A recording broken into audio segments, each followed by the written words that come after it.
12వ వచనాన్ని ఇక్కడ మనం చాలా జాగ్రత్తగా పరిశీలన చేస్తే పైన 11వ వచనంలో నుండి చెబుతూ కింద ఒక విషయాన్ని మనకి అర్థం అవడానికి తెలియపరిచారనమాట. ఏమిటి ఆ విషయము అనేది కొంచెం పై వచనం నుండి చదివితే కింద ఉన్న సందర్భాలన్నీ కూడా మనకి క్షుణ్ణంగా అర్థమైపోతుంది. ఏమంటున్నారు ఇక్కడ 11వ వచనంలో? మనమందరం ఎవరమంట? ఏంటి? క్రీస్తు రక్తంలో కడగబడిన ఒక మంచి ఆత్మీయమైన బంధం, దేవుని బంధము ప్రియులారా మన రక్త సంబంధుల కంటే బలమైందనమాట. ఏంటి? ఎందుకంటే రక్త సంబంధులు ఎల్లప్పుడూ మనతో ఉంటారా? చెప్పలేం కదా, ఉండలేరు. ఏంటి? కాబట్టి దేవుడు ఎవరిని ఇచ్చాడు? సహోదరులు అనే వారిని ఇచ్చాడు అనమాట. ఎందుకంటే రక్త సంబంధులు అన్ని వేళలా ఉండలేరు. వారికి ఏది వచ్చినా మనకేది వచ్చినా రకరకాల తత్వాలతో ఏమవుతూ ఉంటారు? మారిపోతూ ఉంటారు. ఎందుకంటే మనం దేవుళ్ళలోకి వచ్చామంటే ముందే విరోధాలు ఎక్కువైపోతాయి. దేవుళ్ళలోకి రాకపోతే చెప్పలేం, కానీ దేవుళ్ళలోకి వచ్చిన తర్వాత మరీ ఎక్కువైపోతూ ఉంటారు. ఏంటి? మనం దూరం పెట్టడము, లేకపోతే రకరకాలు, ఒకటి కాదు రెండు కాదు. అందుకే దేవుడు ఆ బంధము నుంచి మరొక బంధంలోనికి తీసుకొచ్చాడు. అదే దేవుడు కలిగించిన ఏంటి అని ఆ మాట ఎక్కడ ఉంటుందని అంటే చూడండి ఒకసారి. ప్రియులారా, ఎఫెసీ పత్రిక 4వ అధ్యాయము మొదటి మాట. ఎఫెసీ పత్రిక, కాబట్టి మీరు సమాధానము బంధము చేత ఆత్మ కలిగించు ఐక్యతను కాపాడుకుంటూ యందు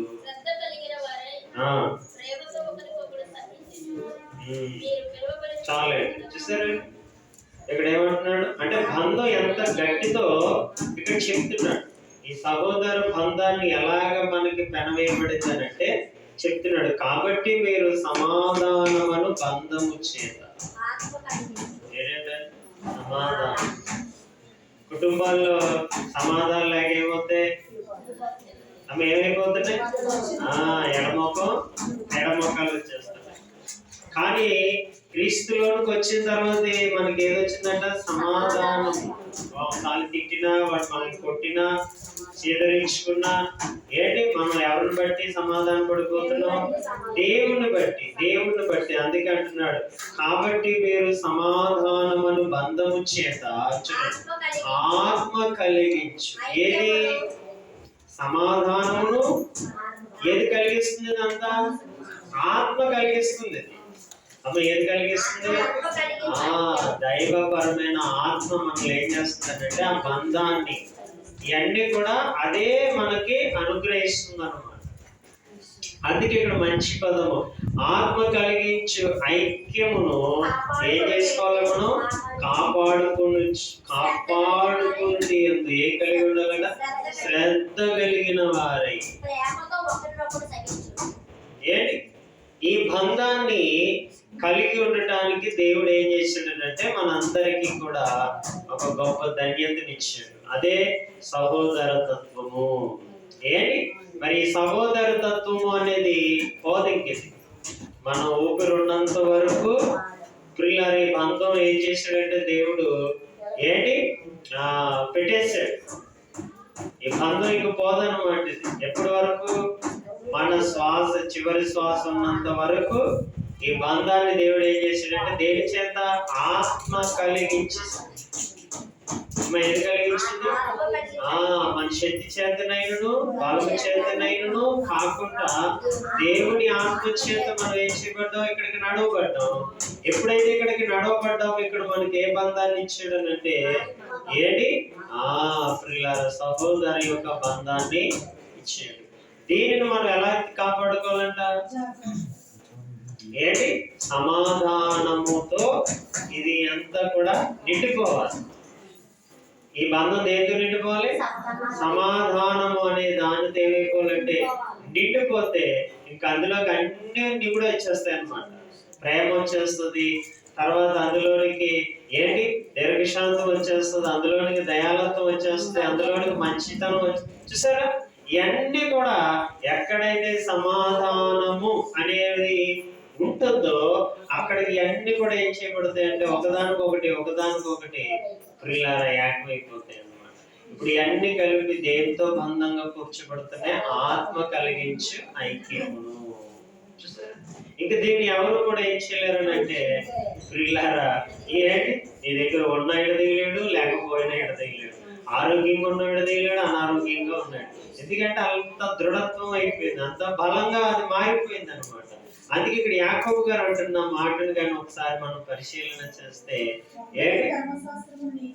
11వ వచనంలో చూసారు, మనం ఎవరు అంట? సహోదరులారా, మీ అందరికీ నేను ఒక విషయాన్ని చెప్తున్నాను, జాగ్రత్తగా ఉండండి. ఏంటి సహోదరులారా, ఒకటి మీద ఆత్మ కలిగించిన బంధంలో మళ్ళీ ఎలా ఉండకూడదు? నువ్వు ఆత్మ ఏం చేసింది? బంధాన్ని కురిపించింది. దాన్ని మనం ఏం చేసుకోవాలి? ఏంటి దాంట్లో కొనసాగిపోవాలి, దాంట్లోనే స్థిరత్వాన్ని కలిగి ఉండాలి. ఆ బంధమే అనేకులకు ఆ బంధాన్ని చూపించాలి తప్ప మళ్ళీ ఇందులోకి వచ్చిన తర్వాత కూడా మళ్ళీ మీలో ఏ భావజాలాలు ఉండకూడదంట? విరోధ భావజాలాలు. చూసారా, అక్కడ మనకి ఎవరు చెప్పరా, అరే నీకు నచ్చలేదు అయితే ఇంటికి కాల్ చేసి వెళ్ళిపోండి. ఏమంటాడు? ఏం చేస్తారండి పిల్లలు? నీ కాపురం వేరే తీసుకో, నీ కాపురం వేరే తీసుకో. చూసారా? కానీ బైబిల్ అలా చెప్తుంది. కుటుంబంలో ఎలా ఉన్నాయంటే ఏమంటారు? ఏంటి అయితే సరే సరిపోవట్లేదు కదా, నువ్వు అలాగే వెళ్ళిపో, నువ్వు ఇలాగ వెళ్ళిపో, నువ్వు అలాగే వెళ్ళిపో, ఇలాగ వెళ్ళిపో అని పిల్లలు అని చెప్తా ఉంటారు. కానీ దేవుడైతే అలా చెప్తాడు. చూసారా?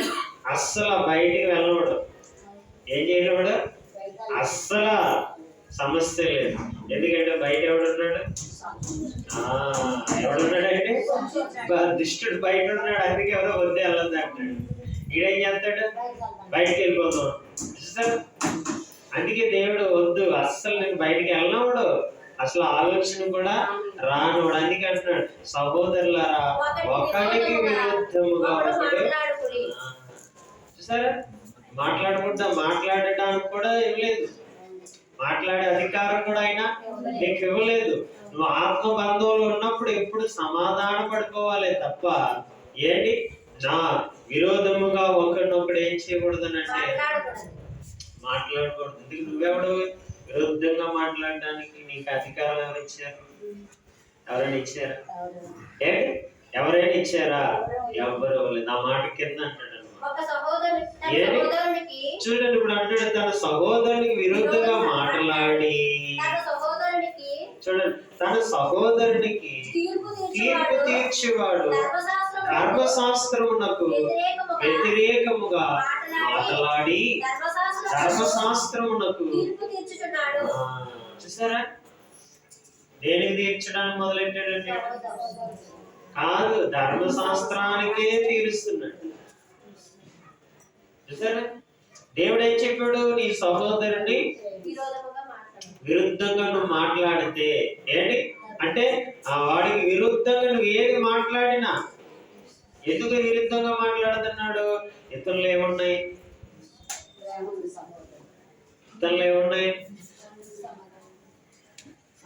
ఏంటి సమాధానం ఉంటే విరుద్ధంగా మాట్లాడడం కదా. ఏమా అర్థమైందా మీకు? మనలోని ఏంటి ఏ ఉంటాయి ఆ పదజాలాలు ఉపయోగించగలం? అది ఏంటి? కానీ నీ సహోదరునికి నువ్వేం చేస్తున్నావంట? విరోధంగా మాట్లాడడం నేర్చేసాడు. ప్రతి ఒక్కరు ఏది నేర్చేశారంటే ఏదో సామెత చెప్పినట్టు కదా. ఏంటి? తొండ ముదిరిన తర్వాత ఏమవుతుందంటే ఓసరవిల్లు అయిపోతుందండి. అలాగా ఏమైపోతుందంటే బాగా ముదిరిపోయి ఎలా మారిపోతున్నారంటే ఏంటి ఓసరి విల్లు వల్లే వేషాలు వేయటము, ఓసరి విల్లు వల్లే మార్పు చెందటమును మనం చూస్తున్నాం. అయితే ఇక్కడ వాక్యం ఏమని సెలవిస్తుంది అనేది మరి కొంచెం కానీ మనం ఆలోచన చేస్తే పిల్లలారా, నువ్వు తీర్పు తీర్చేది ఎవరికో కాదు, నువ్వు ఎవరిని తిడుతున్నావో తెలుసు నువ్వు అనేసి కిందకు వస్తే నువ్వు ఏకంగా ధర్మశాస్త్రమునకే వ్యతిరేకంగా మారి ఎలా దేనికి మారిపోయారట? ధర్మశాస్త్రమునకే వ్యతిరేకంగా మారిపోయారు వీళ్ళందరూ. అందుకే నువ్వు జాగ్రత్తగా ఉండు. నువ్వు తీర్పు తీర్చేటప్పుడు ప్రియులారా, నువ్వు ఏ ఉద్దేశంతో తీర్పు తీరుస్తున్నావు? నీలోని అనేకమైనవి పెట్టుకొని, నీలోని అనేక డాగులు మచ్చలు పెట్టుకొని నువ్వు కానీ ఎదుటి వాడికి తీర్పు తీరిస్తే కింద అంటాడు చూడండి, నీవు ధర్మశాస్త్రమునకు తీర్పు తీర్చిన యెడల ధర్మశాస్త్రమును నెరవేర్చిన వాడవు కాక న్యాయము విధించేవాడవైతే. జాగ్రత్తగా ఆలోచించు. ఏంటి ధర్మశాస్త్రమును నువ్వేం చేయాలి? అసలు నెరవేర్చి మాట్లాడాలి. కానీ అందులో ఒక్కటే ఆజ్ఞ కూడా పాటించుకుంటా జాగ్రత్తగా వినాలి. ఏంటి అర్థమవుతుంది కదా? ధర్మశాస్త్రంలో ఒక్క ఆజ్ఞ కూడా నువ్వు నెరవేర్చుకుంటా ధర్మశాస్త్రానికి ఎలా మాట్లాడుతున్నాడు అంటే విరుద్ధంగా మాట్లాడుతున్నాడు. నువ్వు ఎప్పుడు మాట్లాడే అధికారం నీకు ఎప్పుడు ఇచ్చింది? ధర్మశాస్త్రం అంతటి నువ్వు నెరవేరిస్తే నువ్వు ఏ విధంగానైనా నువ్వు మాట్లాడచ్చు. ఈ సహోదరుడి పట్ల నువ్వు ఏ విధంగానైనా మాట్లాడే రైట్స్, అధికారం నీకు ఉంటుంది. కానీ నీలో ఏ అధికారం లేదు. ఏంటి? ధర్మశాస్త్రమును ఏం చేయలేదు, నువ్వు ఏమాత్రము నువ్వు పాటిస్తలేదు. ధర్మశాస్త్రానికి నువ్వు ఏమాత్రం లోబడతలేదు. నువ్వు ధర్మశాస్త్రాన్ని ఏమాత్రము కూడా అవలంబిస్తలేదు. కానీ నువ్వేం చేస్తున్నాడంట? ఎదుటి వాడు సహోదరుడి దగ్గరికి వెళ్ళిపోయి ఏం చేస్తున్నాడంట? రే అదిరా ఇదిరా ఇలాంటి ఉంటారు కదండి. చాలా మంది మనకు కనపడతారు. అది చేయరు. ఏంటి చేస్తారా? చీరు ఏం చేస్తా ఉంటారంటే ఈ మధ్యన బాగా అలవాటు అయిపోయింది కదండి. ఏంటి చెప్పడాలు ప్రారంభించారు. చెప్పచ్చు, చెప్పకూడదని ఎక్కడ అంటలేదు బైబిల్లో, చెప్పాలి. అయితే నువ్వు అందులో ఏమై ఉండాలి? పాటించేవాడవై, ఆచరించిన వాడవై, ఏంటి నమ్మకమైన వాడవై, యథార్థమైన వాడిగా నువ్వు కనబడుతూ ఆ యథార్థత గురించి నువ్వు మాట్లాడినప్పుడు ఆ విత్తనము చక్కగా ఫలిస్తూ ఉంటుంది. నువ్వు ఏది చేయకుండా ఏంటి నీ సహోదరుడికి నువ్వు తీర్పు తీర్చుటకు నీకు అధికారము లేనే లేదు. అది ఎవరైనా సరే, ఎవ్వరికి కూడా లేదు. అందుకే ఇప్పుడు కిందకు వచ్చాక వెంటనే చెప్పేశాడు. అయితే ధర్మశాస్త్రాన్ని నెరవేర్చేవాడు ఒకడు ఉన్నాడు.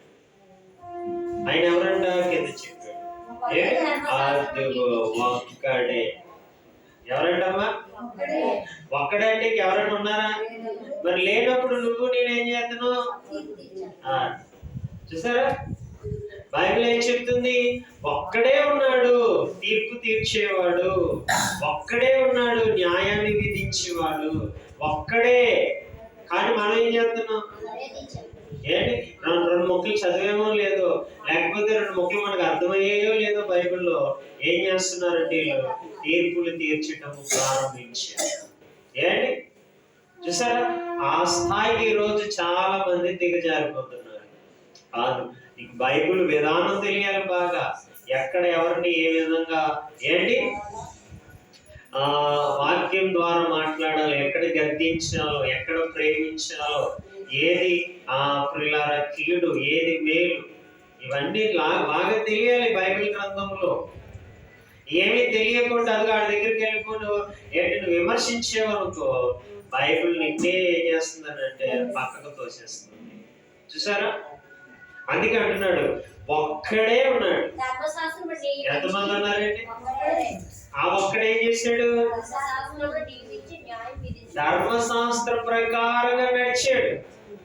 అందుకే యేసుప్రభు వారు అత్తమాను చెప్తూ ఉంటాడు, క్రొత్త నిబంధనలో నేను లేఖనాల ప్రకారముగా పోవచ్చున్నాను. లేఖనం ఏం చెప్తుందో ఆ విధంగా నేను వెళ్తున్నాను. అందుకే ఆయన అందరినీ ఏం చేసుకున్నాడు? కలుపుకున్నాడు. అందరినీ ఏం చేశాడు? కలుపుకున్నాడు. ఎవరిని విడదీయలేదు, ఎవరిని వేరుపరచలేదు. వాడు చిన్నవాడని వాడు పెద్దవాడనేసి పక్కన పెట్టలేదు. అందరినీ సమానంగానే చూశాడు. ఎందుకంటే ధర్మశాస్త్రంలో ఉన్న విషయాలన్నీ బాగా ఆయనకి తెలుసు. ఏంటి ధర్మశాస్త్రంలో ఏముంటుంది? ఏంటి నీ పొరుగు వారిని ప్రేమించాలను. నువ్వు పరదేశం కూడా ఏం చేయాలి? కొంతమంది చూడండి ఏంటి మన ఊరు కాని వాడిని ఏం చేస్తారు? చూద్దామా? ప్రేమించం. మన ఊరు కాని వాడిని అసలు మంచినీళ్ళు ఇవ్వడానికి కూడా ఇష్టపడరు. కొంతమంది రకరకాలుగా చూస్తూ ఉంటారు. కానీ బైబిల్ ఏం చెప్తుందనంటే పరదేశుని కూడా నువ్వేం చేయాలనంటే మిక్కుటమైన ప్రేమతోనే ప్రేమించాలి. ఎందుకంటే ఒకప్పుడు నువ్వు కూడా ఎక్కడున్నావు? నువ్వు కూడా పరదేశిగా ఐగుప్తులో కఠినమైన బానిసత్వాన్ని నువ్వు అనుభవించావు. భయంకరమైన జీవితంలో నువ్వు ఉన్నావు. అప్పుడు నువ్వు కూడా ఎవడవి? పరదేశివే. అయితే పరదేశమైన నీ మీద నేను కనికరపడలేదా? పరదేశమైన నీకు నేను సేద తీర్చలేదా? పరదేశమైన నీకు అన్ని విధాలుగా నేను ఏం చేశాను? సహాయ సహకారాలు అందించాను. ఇప్పుడు ఈ రోజు నువ్వు స్వతంత్ర దేశంలోకి వచ్చావని ఇప్పుడు నీకు ఎవడో పరదేశం కనబడితే వాడిని నువ్వు తోలనాడడానికి చూసారు. ఎప్పుడు కూడా దేవుడు ఒక లింక్ ఎడతాడు. ఆ లింక్ మనకు బాగా ఏమవుతుంది? అర్థం అవ్వాలి. చూడండి, ఉదాహరణకి మనం పిల్లలకి భోజనం పెట్టేటప్పుడు ఏ కాయగూర పెడతాం, లేకపోతే ఒక్కొక్కసారి ఏ చారులో పెడతా ఉంటాం పరిస్థితిని బట్టి. అప్పుడు పిల్లలు ఏమంటారు? అంటారా? అంటారా? అప్పుడు నువ్వేమంటావు? ఏమంటా? పోలేదు, సారీ తినద్దంటావా? ఏమంటావు? వెంటనే ఎవరే ఇది లేని వాళ్ళు ఎంతో మంది ఉన్నారు. ఈ గుప్పుడు వెతుకులు లేని వారు, ఈ చారు నీళ్ళు లేని వారు కూడా ఎంతో మంది ఉన్నారు.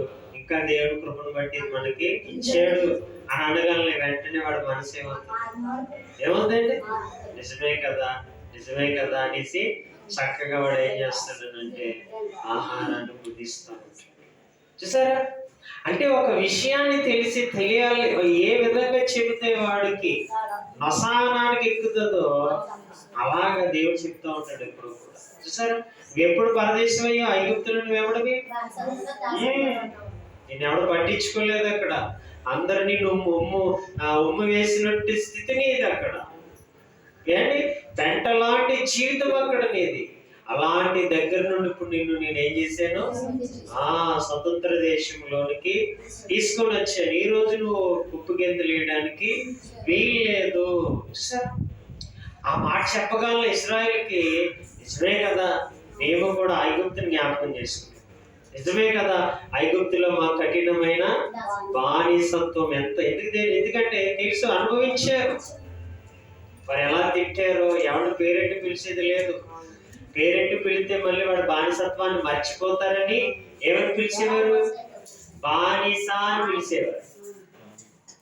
పేరెంట్ పిలిస్తే ఏం మర్చిపోతాడు?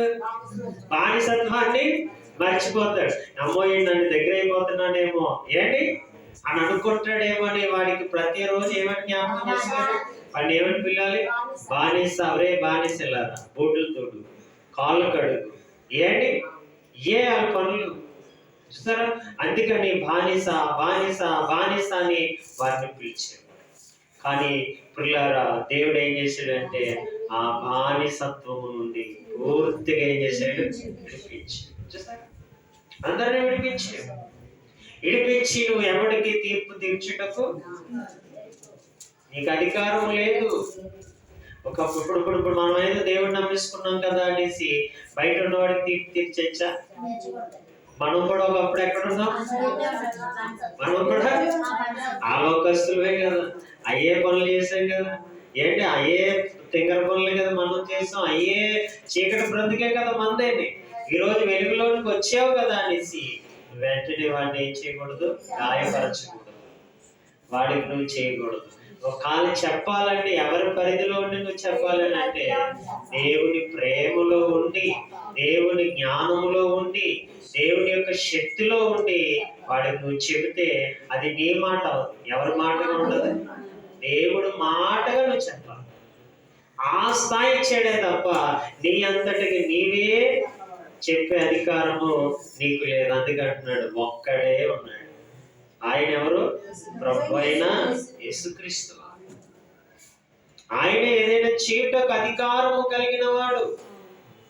అందుకే పిల్లలారా, ఆయన అంటూ ఉంటాడు, ఆ నక్కతో ఇలాగూ చెప్పము అంటాడు. ఎవరిని? ఆ హేరోదుతో ఏమంటాడు? చూడండి అన్నమాట. లూకాసు సువార్తలో యేసుక్రీస్తు వారు అంటారు ఏంటి?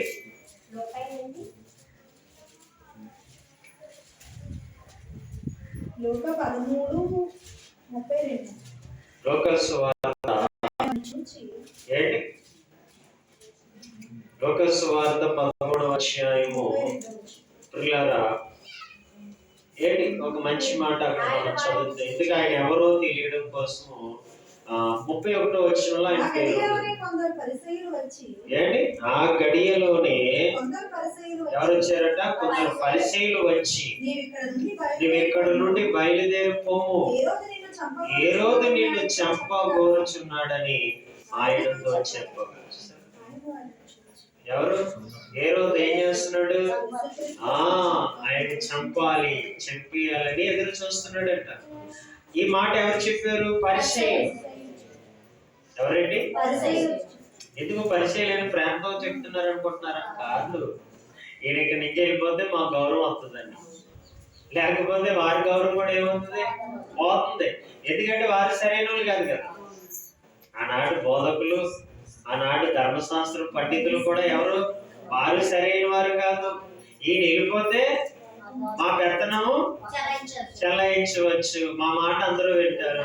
ఈయన ఉండగా మా మాట ఎవడు వింటలేదు అని సీల్ ఏం చేశారంటే, అయ్యా నిన్ను ఆ యొక్క హేరోదు ఏం చేయబోతున్నాడు అంటే చంపడానికి ప్రయత్నిస్తున్నాడు, చంపేయడానికి వాడు చాలా పన్నాగాలు పన్నుతున్నాడు, దయతలిచి మీరు ఇక్కడి నుంచి ఏం చేయాలి.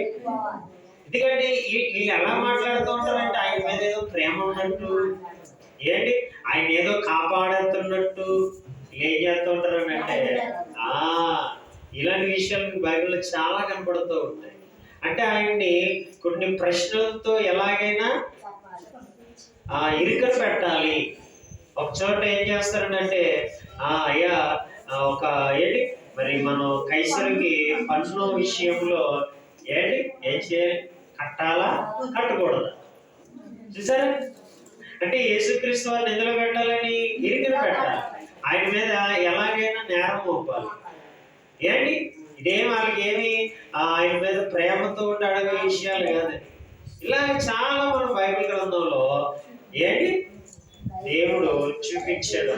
జాగ్రత్త, వారు ఏంటి ఆలోచనలో మీరు చేరకండి, వారి బుద్ధుల్లోనికి మీరు వెళ్ళకండి. వారు ఎలాంటి వారనంటే కుయ్యెత్తు కలిగిన వారు. అదే ఇక్కడ ఏమంటున్నారంటే పరిసయ్యులు, అయ్యా నేను హేరోదు ఏం చేయబోతున్నాడు? చంపడానికి ప్రయత్నిస్తున్నాడు, కాబట్టి ఇక్కడి నుంచి నువ్వేం చేయాలి? బొమ్ము ఇక్కడి నుంచి నువ్వేం చేయాలంటే వెళ్ళిపోవడానికి వచ్చేట. ఇప్పుడు మందిరానికి వచ్చాం. ఎందుకు వచ్చాం? ఉండడానికి వచ్చాం, దేవుడితో ఉండడానికి వచ్చాం. ఎవడో ఏదన్నాడని మనం అనేస్తామా? ఏమా అంటారా? ఓళ్ళు మంది అంటారా? మనల్ని ఓళ్ళు మంది అంటారు. అంటారమ్మా? ఇంట్లో వాడు అంటాడు, బయట వాడు అంటాడు. ఏంటి ఒకసారి మన సహోదరులు కూడా ఏదో ఒకటి అనొచ్చు అంటారా? ఏదో ఒక రకంగా అంటారు. మనం ఆయనలో ఉండడానికి వచ్చాం, ఆయనతో గడపడానికి వచ్చాం, ఆయనతో జీవించడానికి వచ్చాం. అంతేగాని ఎవడో దారికి పోయి దాన్ని వచ్చి పోండి ఇక్కడి నుంచి మీరు ఇప్పుడు ఉండొద్దు దేవుళ్ళు అని ఎవడో చెప్తే తినేస్తాం. ఇక్కడ పరిశీలన ఏమంటున్నారు? ఆయన నిన్ను చంపేపోతున్నారు, కాబట్టి నువ్వేం చేయాలంటే ఇక్కడి నుంచి వెళ్ళిపో, నువ్వు వెళ్ళిపోవయ్యా అనేసి ఆయన చెప్తున్నాడు. ఆయనకు తెలిసింది ఏ పని మీద వచ్చాడో ఆయనకు తెలుసు. అలాగే మనకు కూడా మనం ఏ పని మీద దేవుళ్ళకి వచ్చాం అది మనం నెరవేర్చేంత వరకు మన అడుగులు ఇంకా తప్పటి అడుగులు పడడానికి వీల్లేదు. ఇంకా ఎలాంటి అనాలోచనలోనికి వెళ్ళడానికి వీల్లేదు. ఆ ఇరుగు పొరుగు ఊసుల్లోనికి వెళ్ళవలసిన అవసరత మనకు లేదు. మన గురి ఒక్కటే, ఆయన కొరకు జీవించడం, ఆయన కోసం బ్రతకడమే మనం చూడాలి తప్ప ఇటు మావాడే కదండి అన్నాడు. ఎవరిలో నుంచి వస్తాడు వాడు? మన దగ్గర ఉన్నవాడితోటే వస్తాం అంటాడా?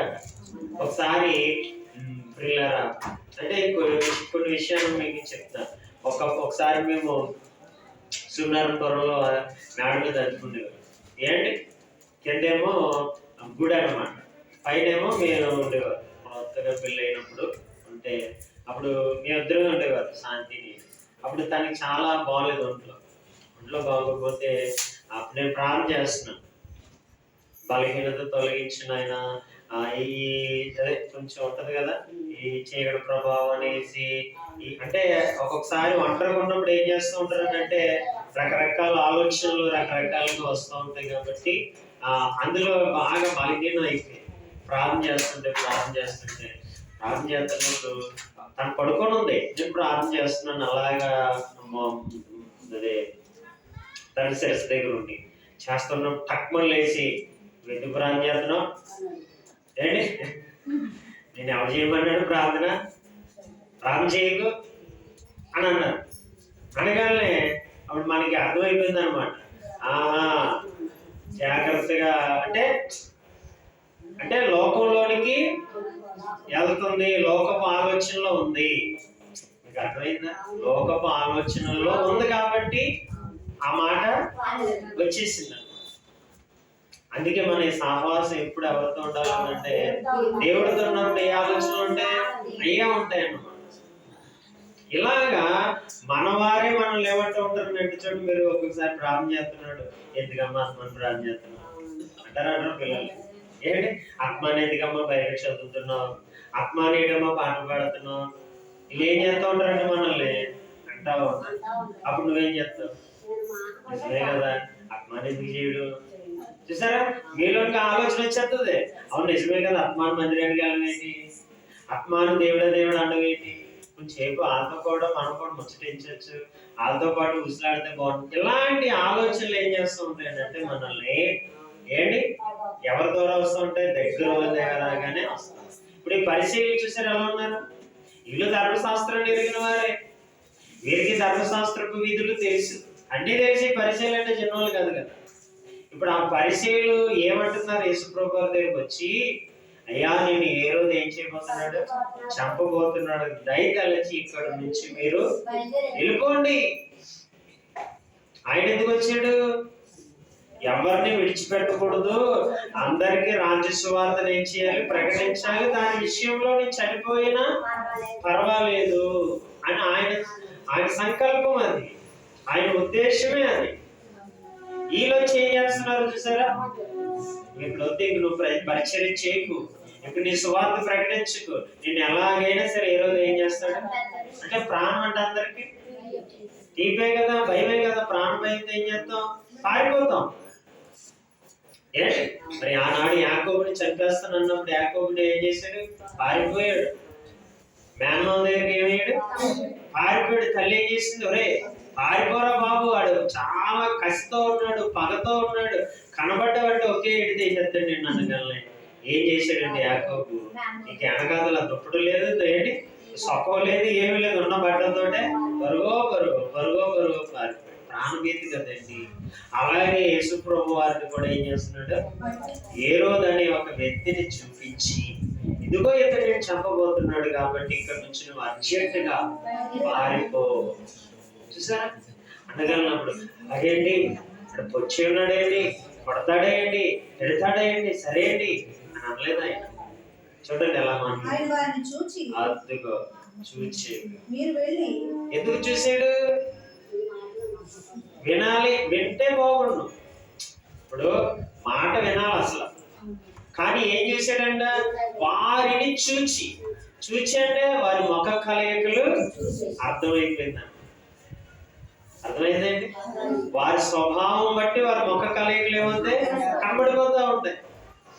ఒకరు చూడండి, పిల్లలు మన ఇంట్లో అయినా సరే ఏంటి ఏదైనా ఒక చేయడానికి పని చేశారనుకో, మొక్కలు ఏమవుతుంది అని అంటే భయపడతాం, కంగారు పడతా ఉంటారు. ఏంటి అప్పుడు మనకు అర్థమైపోతుంది, మనం చూడలేదు కానీ వాడు మొఖ కలయికలు. ఇప్పుడు పిల్లలు ఏం చెప్తామనంటే ఏంటి కనబడిపోద్ది అనమాట, ఇది ఏదో చేశాడు.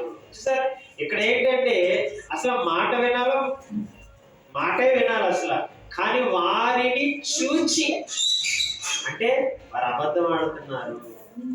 ఏంటి అంటే వీళ్ళకి దేవుడు యేసుక్రీస్తు వారు వచ్చిన విధానం ఏంటో వారికి అర్థం కాదు. అందుకే యేసుప్రభు వారు ఏం చేశాడంటే ముఖం మీద చూసి వారి ఏంటి వారిని చూచి మీరు వెళ్ళి ఆ నక్కతో ఇలాగ చెప్పుడి, ఇదిగో నేడును రేపును నేను దెయ్యములను వెళ్ళగొట్టుచు రోగులను స్వస్థపరచు ఏంటి స్వస్థపరచుచుండు. మూడవ దినమున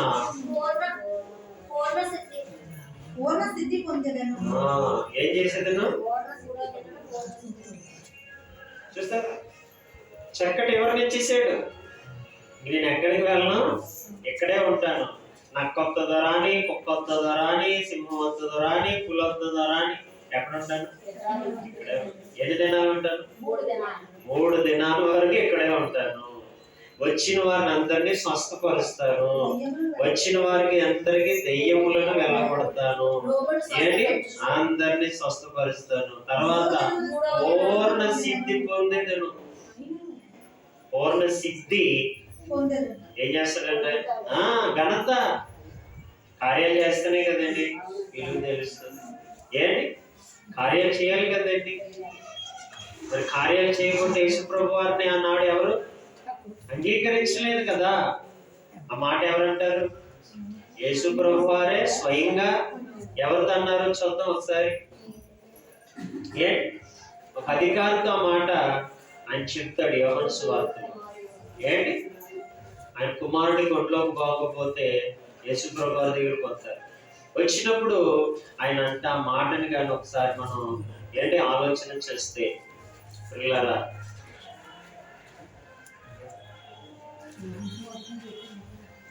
ఏంటి యోహాను సువార్త 4వ అధ్యాయము పిల్లరా 48వ వచనము.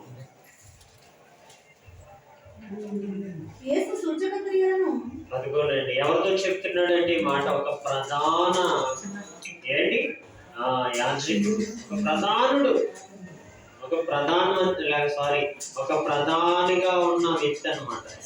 ఏంటి?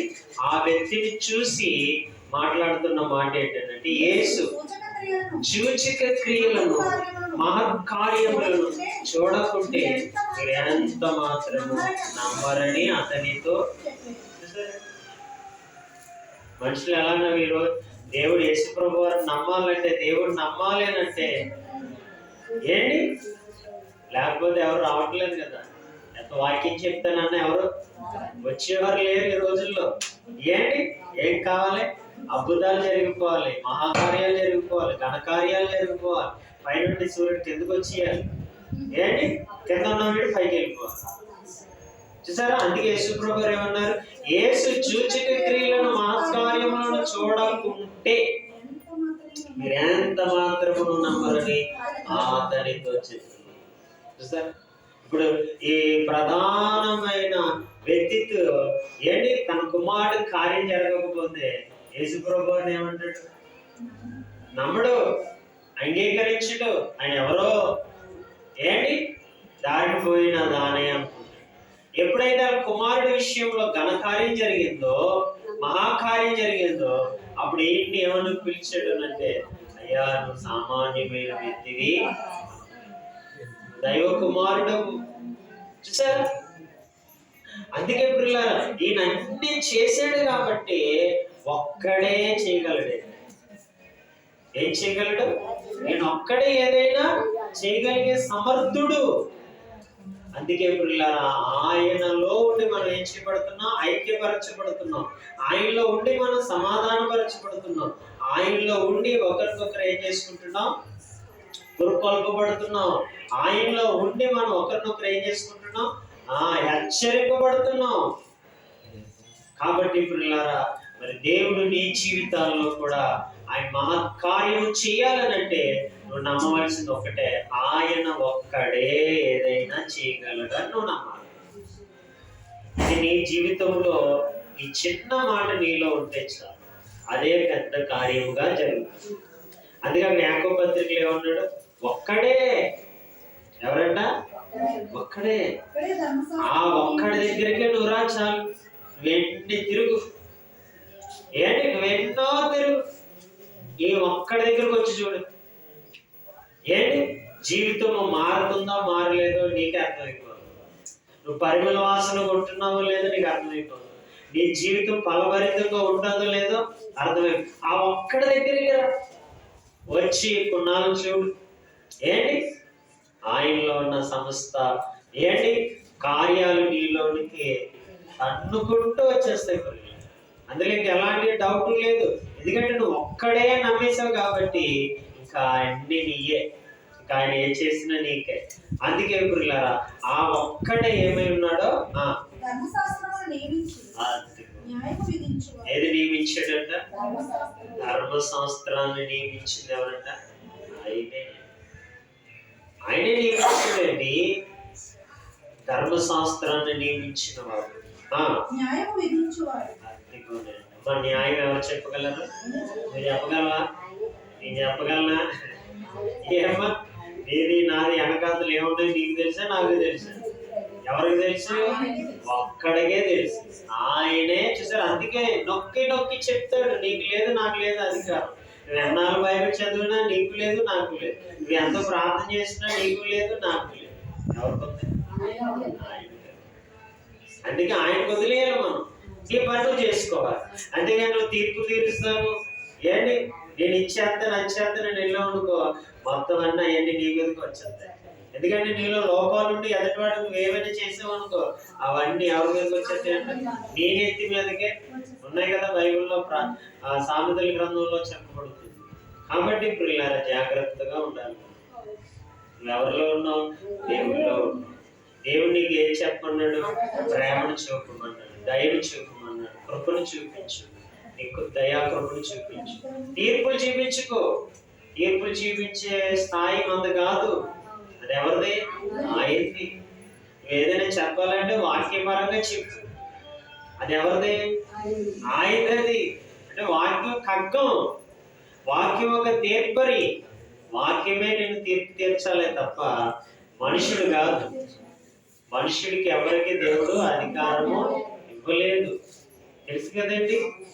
మనుషుడు ఏపాటి వాడు? నువ్వు తీర్పు తీర్చడానికి యాలుంట రేపు పోతావు. ఇది నిలబడుతుందా? ఏమో నిలబడుతుందా? నిలబడదు. అందుకే నువ్వు ఎవరిలో ఉన్నావు? ఆయనలో ఉండి ఆయన వాక్యవచ్చు తెలియపరచలేదు.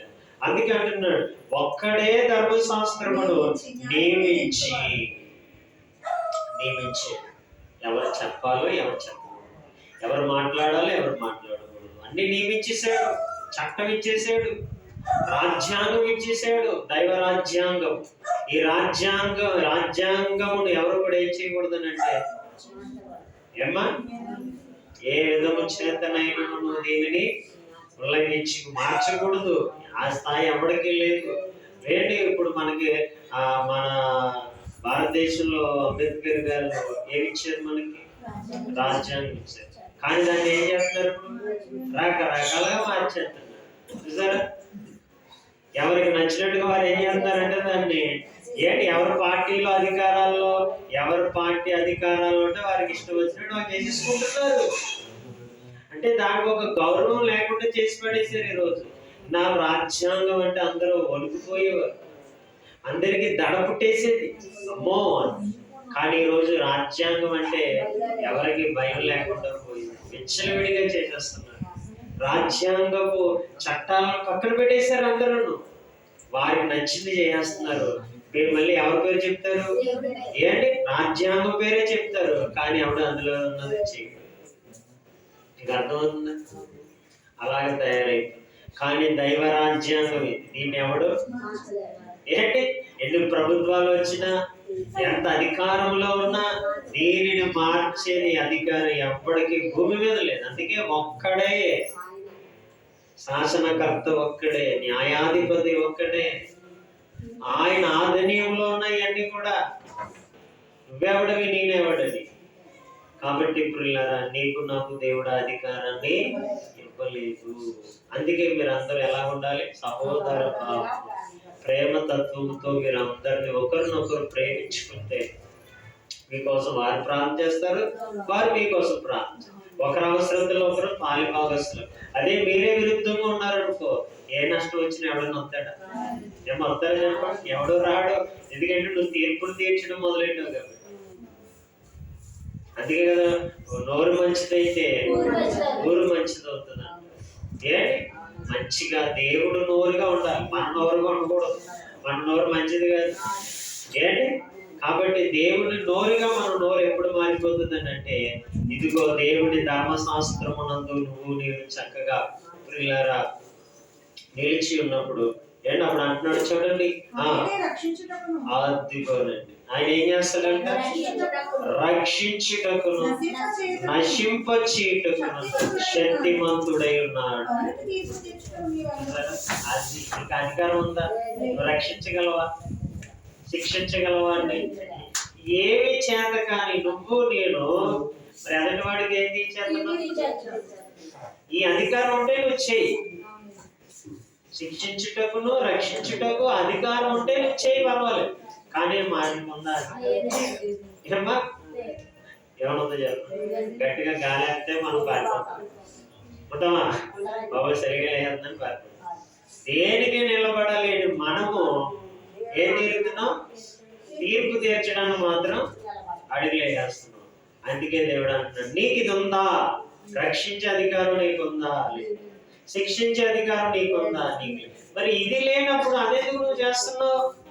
చూసారా, చాలా సింపుల్ గా ఏంటి లాజికల్ గా అర్థమయ్యేది, చాలా సునాయాసంగా అర్థమయ్యే విషయాన్ని చెప్తున్నాడు ఆయన. పెద్ద మర్మంగా ఏమి చెప్తలేదు. ఈ అధికారం నీకుంటే నువ్వు చెయ్యి.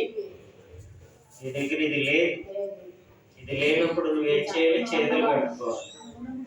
ఎలా ఉండాలి? చేతులు కట్టుకొని ప్రభువా నువ్వేం చెప్తున్నావు అదే మనం చక్కగా మనం చేసుకొని పోవాలి. అంతే తప్ప ప్రియులారా ఇంకొక కోణంలోనికి నీకు వెళ్ళేటానికి మాత్రమైన అవకాశం ఇవ్వలేదు.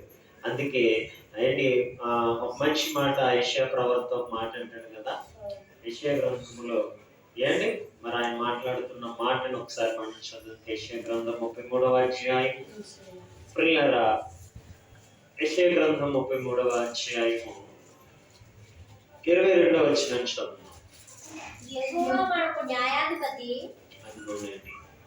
ఇక్కడ మనకి ఆయన విలువలు చెప్తున్నాడు, ఆయన గొప్పతనాన్ని చెప్తున్నాడు. ఆయన అంట మనకి ఎవరు? ఆయనకి తెలియదమ్మా ఎవరికి న్యాయం తీర్చాలి.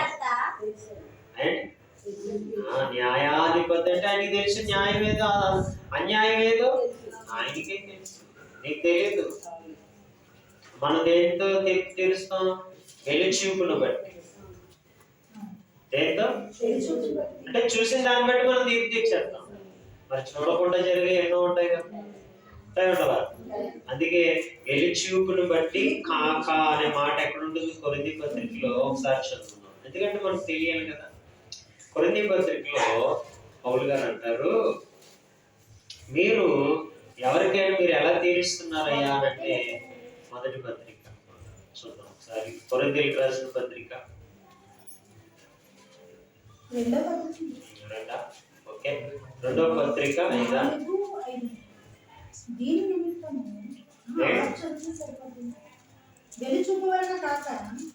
రెండవ కొరింథీ పత్రిక 4వ అధ్యాయము 5-6 ఏంటి? రెండవ కొరింథీ పత్రిక 5వ అధ్యాయము 6వ వచనం. అది కాదు, వెలి చూపు వలన కాక విశ్వాసము వలనే. చూసిన బట్టి కాదు. మనం ఏం చేద్దాం? నేను చూసేవాళ్ళని నిజం తీసుకుంటాం అంతే.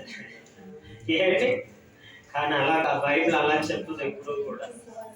ఏంటి ఏమో ఏంటి ఒక సందర్భంలో కనబడినంత మాత్రాన అది నిజమైపోతుంది. ఏంటి ఒక్కొక్కసారి మేము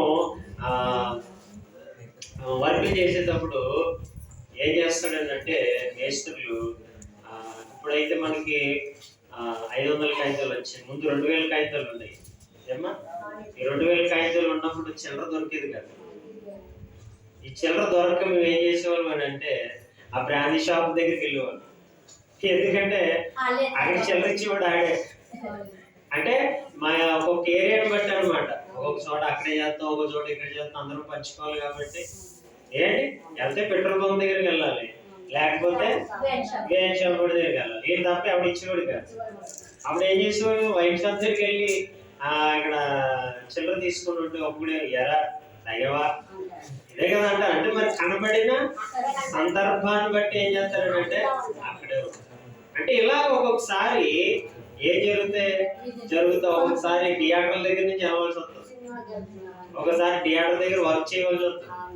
ఏంటి అంటే వర్కింగ్ చేసుకునేవాడు చెప్పలేము ఎక్కడ వర్క్ వస్తుందో ఎక్కడ ఏంటో. ఒకసారి థియేటర్ల దగ్గర వర్క్లు వస్తాయి, అక్కడ చేయాలి. ఏంటి ఇలాగనమాట ఎక్కడైనా రావచ్చు. అయితే చూసేవాడు ఏమనుకుంటారు, అందుకే అంటున్నాడు మనలైనా అంతే. వేలి చూపు వలన అంటే చూసిన దానిని బట్టి వెంటనే మీరు ఒక అవగాహనకు వచ్చేయకండి. చూసారా, జాగ్రత్త పడండి, ఆలోచించండి. ఎందుకో తొందరపడిపోవడం, కంగారు పడిపోవడం, నిదానించండి. సమాధానం అనేది ఒకటి ఉంది కదా మనకి. ఆ సమాధానంతో ఆలోచిస్తే ఏంటి ఆ వ్యక్తి ఎలాంటి వాడో తెలుస్తుంది కదండి.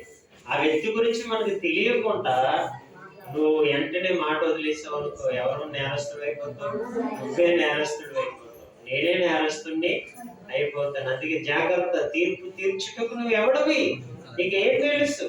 రక్షించగలవా? రక్షించు. శిక్షించగలవా? శిక్షించు. కొన్ని ఏదైనా మార్చగలవా? ఏమీ చేయలేని నువ్వు ఏం తీర్చడానికి పరిగెడుతున్నావు? తీర్పు తీర్చడానికి మాత్రం పరిగెడుతున్నావు. అది ఏమంటుంది, వద్దు నాన్న, అది నీ పని కాదు, దానివల్ల నీకు ఏ ఉపయోగం లేదు. ఇప్పుడు తీర్పు తీర్చేస్తా, దానివల్ల నీకు ఏమైనా వచ్చిందా? ఆయన దగ్గర ఏమైపోతావు? నేరస్తుడు అయిపోతావు. ఎదుటి వాడి దగ్గర కూడా నువ్వేమైపోతావు? నేరస్తుడు అయిపోతావు. కాబట్టి మనం అందరినీ కలుపుకోవాలే తప్ప నువ్వు తీర్పు తీర్చేసి నువ్వు ఎందుకు ఎదుటి వాడికి దూరం అయిపోవడం? చూసారా, జాగ్రత్తగా ఉండాలి. బైబిల్ మనకి చాలా మెలకువలు నేర్పుతూ ఉంటుంది. ఏంటి, త్వరపడిపోయి ఎలుచూపును బట్టి ఎవరికి ఏది చేయకు. విశ్వాసం అనేది ఒకటి ఉంది కదా, ఇది కంటికి కనపడలేని అదృశ్యమైనది. దైవభక్తి కూడా ఎలాంటిది? అదృశ్యమైనది. ఈ అదృశ్యమైన శక్తివంతమైన భక్తి మనం నేర్చుకుంటున్నప్పుడు నిదానించాలన్నమాట. అందుకని మనం చదివాం కదా, ఆ యెషయా గ్రంథం 33వ అధ్యాయములో ఏమంటున్నాడు ఆయన? చూసారా, దేవుడు నీకు ఏమేమి మనకి ఆడ ఎవడైనా తప్పుడు తీర్పు తీర్చాడా? తీర్పు తీర్చచ్చు, కానీ మన దేవుడు మనకేం తీరుస్తాడు? అదనమాట, నీకు న్యాయం చేస్తాడు. నీకు ఎక్కడో అన్యాయం జరిగింది, కానీ మన దేవుడు మాత్రం మనకి ఏం చేస్తాడు? న్యాయం చేస్తాడు. ఆ విధానాన్ని చూసారు. నీకెందుకు? ఆయన న్యాయమూర్తి ఆయన ఉన్నప్పుడు నువ్వు ఎన్ని నీ మీద నిందలు వచ్చినా, ఎన్ని అవమానాలు వచ్చినా, ఎన్ని అవహేళనలు వచ్చినా నువ్వు పట్టించుకోకు నాన్న. అవి నీకు ఏంటి, దానివల్ల నీకు ఏమీ జరగదు, నేనున్నాను కదా. చూసారు ఎంత మంచి మాట అంటే నిజంగా అది. ఏంటి, యెహోవా అంటే నీ దేవుడు, నిన్ను సృష్టించిన వాడు నీకు ఏమై ఉన్నాడంట? న్యాయాధిపతి. న్యాయాధిపతి. న్యాయం ఆయన ముందు నడుస్తుంది. చూసారా, ఆయన ముందు న్యాయం నడుస్తుంది. నీకు ఎన్నో చేయొచ్చు, రకరకాలుగా ఎవడైనా చేయొచ్చు అన్యాయం, కానీ మనం నమ్ముకున్న దేవుడు మాత్రం మనకి ఏం చేస్తాడు? న్యాయం చేస్తాడు. ఎక్కడ అవమానపరచు, ఎవరి ద్వారా? ఆయన ద్వారా. ఆయన నీకు ఎక్కడ ఎప్పటికీ ఏం చేయడంటే అన్యాయము చేయనే చేయడు. తర్వాత యెహోవా మన శాసన కర్త, యెహోవా మన రాజు, ఆయన మన నేనే న్యాయమూర్తిగా నేనే ఉన్నాను, శాసనకర్తగా నేనే ఉన్నాను, తర్వాత రాజును కూడా నేనే.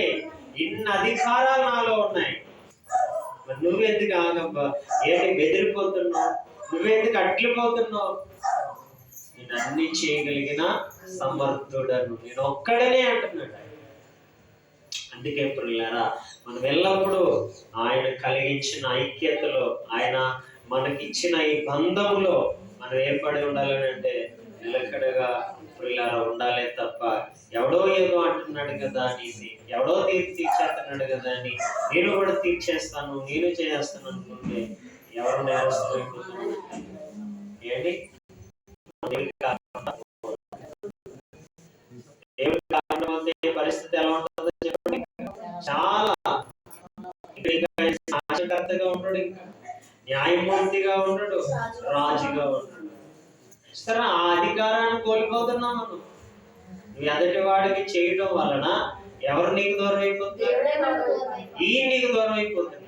రేపొద్దున ఆడు నీకు దూరం అయిపోవచ్చు, ఈయన నీకు దూరం అయిపోవచ్చు, చీకటిగా వెళ్ళిపోతున్నాం. అందుకే చూసారా, దేవుడు వెళ్ళకూడదు, మన సహోదరుడు కూడా వెళ్ళకూడదు, అందరూ కలిసే ఉంటారు. ఎవరితో పాటు? దేవుడితో పాటు మనందరం ఎలా ఉండాలంట? కలిసే ఉండాలి. కలిసే ఒకరికొకరు ఏంటి, అప్పుడు ఒకరికొకరు బుద్ధి చెప్పుకోండి అన్నాడు, ఒకరికొకరిని హెచ్చరించుకోండి అన్నాడు. ఎవరిలో ఉన్నప్పుడు? ఆయనలో కలిసి. ఈరోజు లోకంలో చూస్తున్న విడివిడి జ్ఞానాలతో ఎంతో మంది ప్రియులారా దేవుళ్ళ నుంచి ఏం చేస్తున్నారంటే దూరపరిచేస్తున్నారు. ఇలాంటి ఎన్నో ఉన్నాయి. న్యాయం తీర్చేవారు బోధకులు తయారయ్యారు, తీర్పులు తీర్చే బోధకులు తయారయ్యారు, రకరకాలుగా మారిపోయారు ఈరోజు అందరూ. కాబట్టి జాగ్రత్త, చివరి దినాల్లో ఉన్నాం. ఏ విధము చేతనైనను దుష్టుడు నన్ను ప్రియులారా పడగొట్టడానికి ఎన్నో రకాలుగా వాడు విశ్వ ప్రయత్నాలు చేస్తానే ఉంటాడు. అందుకే దేవుడు మనకి సూచక క్రియలు చేస్తున్నాడంట, అద్భుతమైన కార్యములు చేస్తూ ఆయనలో ఇంకా నేను ఏం చేసుకుంటున్నాడు? దాచి పెట్టుకుంటున్నాడు. ఎందుకంటే నా కార్యం చేయకపోతే నా బిడ్డ నాకు దూరం అయిపోవచ్చు. ఎందుకంటే నా బిడ్డకి నేను ఏదైనా చేయకపోతే నా మీద ఏదైనా అనుకోవచ్చు అనాలోచనతో. అని దేవుడు ఏం చేస్తున్నాడు అంటే ప్రతిరోజు నీకు ఏం చేస్తున్నాడు? ఆయన మేలు చేస్తానే ఉన్నాడు. అదిగో ముదిమి వచ్చే వరకు నేను ఎత్తుకున్నాను అంటే ప్రతిరోజు ఆయన ఏం చేస్తున్నాడు? ఎత్తుకోకుండా ఇక్కడ వస్తున్నాం అనుకుంటున్నారా? ఎత్తుకోకుండానే తినేస్తున్నాం అనుకుంటున్నారా? ఎత్తుకోకుండానే పానీయం తాగేస్తున్నాం అనుకుంటున్నారా? లేదండి, అన్ని మనకు ఆయన తినిపిస్తున్నాడు. నీ చంటి బిడ్డను ఎలాగైతే తినిపిస్తున్నావో అలాగే మనం కలిగి ఉన్న ప్రభువు, మనం నమ్ముకున్న దేవుడు నీకన్ని కూడా ఎత్తుకునే తినిపిస్తున్నాడు. చివరికి జీవాహారాన్ని కూడా ఎత్తుకుని నీకు తినిపిస్తున్నాడు. ఎందుకంటే ఆయన నీకు న్యాయమూర్తి, శాసనకర్త, ఆయన నీకు రాజు, ఆయన నీకు తండ్రి, ఆయన నీకు గురువు, ఆయన నీకు ఇన్ని ఎందుకు చెప్తున్నాడు?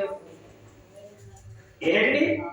ఎత్తుకునేవాడును నేనే, చూసారా, రాజును నేనే, న్యాయాధిపతిని నేనే. అంటే అందరూ నాలోనే ఉన్నారు, నాలో ఉన్నారు కాబట్టి అని మీరు మీకు జరుగుతున్నాయి కార్యక్రమాలు. అందుకే పిల్లారా మనం ఎప్పుడు కూడా ప్రభువునందు చాలా జాగ్రత్తగా ఉండాలి. అందుకే అన్నాడు, దేనిని బట్టి నువ్వు తీర్పు తీర్చకూడదు అంటున్నాడు, వేలుచూపును బట్టి. కొరింథీ పత్రిక 5వ అధ్యాయం 6వ వచనంలో పిల్లారా చివరిగా 2వ కొరింథీ పత్రిక 5వ అధ్యాయం వేలు చూపు వలన కాక చూసారా, చాలే దేంతో నడుచుకుంటున్నాం? విశ్వాసము అంటే వాక్యము వినుట వల్ల మనకి ఏమొస్తుంది? దాన్ని బట్టి మనం ఏం చేస్తున్నాం? నడుచుకుంటున్నాం. అవును, మా దేవుడు ఎలా నడమన్నాడు, మా దేవుడు ఎలా చెప్పాడు, మా దేవుడు ఎలా చేయమన్నాడు. చూసారా, అంతే తప్ప మనం ఎవరికి విరోధులము కాదు, మనం ఎవరికి వ్యతిరేకులము కాదు. అందరినీ కలుపుకునేవారు, అందరినీ పిల్లల దైవత్వాన్ని అందరికి చూపించేవారమే తప్ప ఏంటి. అందుకే మనం ఆడెవడో వేలు చూపును బట్టి తీర్పు తీర్చేశాడు కదా అని మనం అలాంటి పనులు ఎప్పటికీ చేయకుండా మనల్ని మనం ఏం చేసుకుంటున్నాం? నియంత్రించుకుంటున్నాం వాక్యం ద్వారా. విశ్వాసం అనే డాలుతో మనల్ని మనం చక్కగా నియంత్రించుకుంటూ చివరిగా ఏళ్ళు మరొక మాట చదువుకొని ముగించుకుందాం. ఎబ్రిల్ రాసిన పత్రిక పౌలు గారు ఎబ్రిల్ పత్రిక 7వ అధ్యాయము 25వ వచనాన్ని చదువుదాం. ఎబ్రిల్ పత్రిక దేవుని యొద్దకు వచ్చే వారి పక్షమున చూసారండి, మనము విజ్ఞాపనము చేయుచుటకును నిరంతరము జీవించుచున్నాడు కనుక వారిని సంపూర్ణముగా రక్షించుటకు శక్తివంతుడై ఉన్నాడు. చూసారండి, మనం ఎలాగగాను ఉంటే, ఎవరికి విశ్వాసంతో ముందుకు వేస్తా ఉంటే, దేవుని యొక్క దైవశక్తి మూలంగా మనం అందరము ప్రతి అడుగులు వేస్తున్నప్పుడు ఇక్కడ ఏమంటున్నారు? ఏంటి? జాగ్రత్తగా ఆలోచించాలి. ఈయన ఏంటి? తన ద్వారా, చూసారా, ఈయన తన ద్వారా ఎవరి యొద్దకంట? దేవుని యొద్దకు వచ్చి వారి పక్షమున విజ్ఞాపనం చేయుటకు నిరంతరము జీవించుచున్నాడు కనుక శక్తిమంతుడై. మనం తీర్పు తీర్చి ఎక్కడైతే మనము నేరస్తులుగా మారిపోకుండా, తీర్పు తీర్చి మనం ఎక్కడ కూడా దోషులుగా ఉండకుండా ఉండడం కోసం ఈయన ద్వారా మనకి రోజు ఏం చేయబడుతుందంటే విజ్ఞాపన. చూసారా, మన పక్షాన ఆయన ఏం చేస్తున్నాడు? ఎవరికైనా త్వరపడి న్యాయం తీర్పు తీర్చేస్తున్నారేమో, చూసారా, త్వరపడి ఏమైనా అడుగులు వేసేస్తున్నారేమో, త్వరపడి చేయరాని కార్యాలు ఏమైనా చేస్తున్నారేమో, మాట్లాడేవి ఏయో మాట్లాడేస్తున్నారేమో అనేసి మన పక్షాన ఆయన ఏం చేస్తున్నాడు? ఏమ్మా? మన పిల్లల కోసం మనం చేయమా? ప్రభు బయటికి వెళ్తున్నారు, ఎలా తిరుగుతున్నారో తెలియదు, ఏం మాట్లాడుతున్నారో తెలియదు, ఏం చూస్తున్నారో తెలియదు ప్రభు అనేసి మనం ఏం చేస్తాం? పిల్లల కొరకు చేయమా? ఒక తల్లిగా నువ్వే అంత చేస్తున్నప్పుడు మనల్ని కాపాడేవాడు, రక్షించేవాడు, నిత్యత్వానికి తీసుకెళ్ళి ఆయన కూడా మన కోసం ఏం చేస్తున్నాడు? విజ్ఞాపన. ఎక్కడ తగ్గిపోతున్నారు, ఎక్కడ దేవుని దూషిస్తున్నారు, ఎక్కడ దేవునికి అపకీర్తి తీసుకొస్తున్నారు నిరంతరము. చూసారా, మన మీద ఎంత బాధ్యత కలిగి ఉన్నాడు ఆయన. ఎవరికి తీర్పు తీర్చి దూరం అయిపోతారేమో అని ప్రతి దినము ఆయన సందేశాన్ని మనకు అందిస్తూ, వద్దు నాయన, తీర్పు తీర్చి నువ్వు దూరం అయిపోవడం కాదు, తీర్పు తీర్చేవాడు ఆయన, శిక్షించేది ఆయన, రక్షించేది ఆయన. ఆయన చేతులకు నువ్వు అప్పగించి తప్ప నువ్వే వెళ్ళిపోయి దుష్టుడి చేతిలో నువ్వు బందీవి కామాకు అని దేవుడు చాలా చక్కగా సులువుగా మనందరికీ తన వాక్యాన్ని అందించుతున్నాడు. కాబట్టి వాక్యానుసారంగా మనం జీవిస్తూ త్వరపడి ఎవరికి వేలు చూపును బట్టి తీర్పు తీర్చుకుంటా, ఎవరికి కూడా మనం తీర్పు తీర్చే వారిగా కాకుండా దైవానుసారమైన వారిగా బ్రతుకుతూ దేవునికి ఇష్టలుగా జీవిద్దాం. దేవుడి పరిశుద్ధ మాటలు మన వెలుగులో పూర్ణంగా దీవించును గాక.